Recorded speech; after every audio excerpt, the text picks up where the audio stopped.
Hi friends, నేను మీ LG టెక్నీషియన్ని. So friends, ఈరోజు వచ్చేసి ఒక మంచి వీడియోతో మీ ముందుకు వస్తున్నాను అనమాట. సో డిష్ వాషర్ గురించి. సో చాలామంది డిష్ వాషర్లు యూజ్ చేస్తున్న వాళ్ళ కోసం అనమాట ఈ వీడియో. సో ఈ కంప్లైంట్ వచ్చేసి టెక్నీషియన్లు కూడా కొంతమంది తెలియకపోవచ్చు. సో వాళ్ళకు కూడా యూజ్ అవుతుందని ఈ వీడియో అనేది నేను మీకు చేస్తున్నాను. సో వీడియో స్కిప్ చేయకుండా ఫుల్గా చూడండి. సో డిష్ వాష్ అనేది స్టార్ట్ చేసినప్పుడు రన్నింగ్ అవ్వకుండా ఎంతసేపటికి మీకు టైం అనేది డిస్ప్లే ఆన్ ఆఫ్ అవుతూనే ఉంటుంది అనమాట. సో ఈ ప్రాబ్లాన్ని ఏ విధంగా సాల్వ్ చేసుకోవాలో నేను మీకు ఈరోజు వీడియోలో ఎక్స్ప్లెయిన్ చేయబోతున్నాను. సో వీడియోని స్కిప్ చేయకుండా ఫుల్గా చూడండి. సో మన ఛానల్ని సబ్స్క్రైబ్ చేసుకోండి. సో ఫ్రెండ్స్ అనేది వీడియో చూడొచ్చు మీరు. సో ఈ విధంగా డిష్ వాష్ ఈ విధంగా ఉందన్నమాట. సో మనము ఆన్ చేస్తున్నాము. సో ఈ విధంగా ఆన్ చేసాము. మనము టచ్ ప్యాడ్ అనేది పనిచేస్తున్నా లేదని ఒకసారి చెక్ చేసుకుందాము. అంటే టచ్ ప్యాడ్ ప్రాబ్లం ఉన్నా కానీ సేమ్ వస్తుంది అనమాట. సో టచ్ ప్యాడ్ ప్రతిదీ బాగానే పనిచేస్తుంది.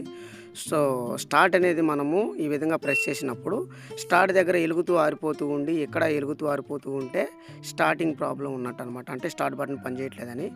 అయితే ఫ్రెండ్స్, మీరు ఇక్కడ చూడొచ్చు, నేను ఇక్కడ స్టార్ట్ చేస్తున్నాను అనమాట. స్టార్ట్ కొట్టిన తర్వాత లైట్ వెలుగుతూ ఆరిపోతూ అయితే లేదంటే స్టార్టింగ్ ప్రాబ్లం ఏం లేదు, ఇక్కడ మాత్రం వెలుగుతుందంటే సో డోర్ స్విచ్ ప్రాబ్లం ఉన్నట్టు అని అర్థం. అంటే డోర్ స్విచ్ అంటే ఇదే అనమాట. సో ఇది కంప్లైంట్ ఉంది. సో ఇక్కడ మీకు రెండు కనిపిస్తున్నాయి కదా, ఈ రెండిట్లో ఏదో ఒకటి ఫెయిల్ అయి ఉంటుంది అనమాట. వాటిలో చిన్న బల్బు లాగా ఉంటుంది అనమాట. ఆన్ ఆఫ్ అవడం కోసం అది ఫెయిల్ అయినా లేకపోతే డోర్ స్విచ్ ఫెయిల్ అయినా అదే వస్తుంది.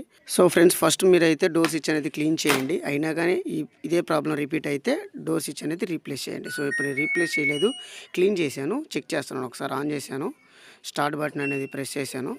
సో ఇక్కడ కూడా లైట్ అనేది వెలుగుతూ ఆరిపోతూ అయితే ఏమీ లేదు. అంటే డోర్ స్విచ్ క్లీన్ చేస్తే సెట్ అయిపోయింది అనమాట ఈ ప్రాబ్లము.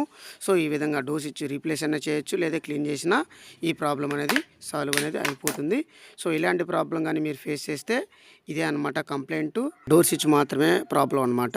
సో ఈ వీడియో మీకు నచ్చితే లైక్, షేర్ అండ్ సబ్స్క్రైబ్.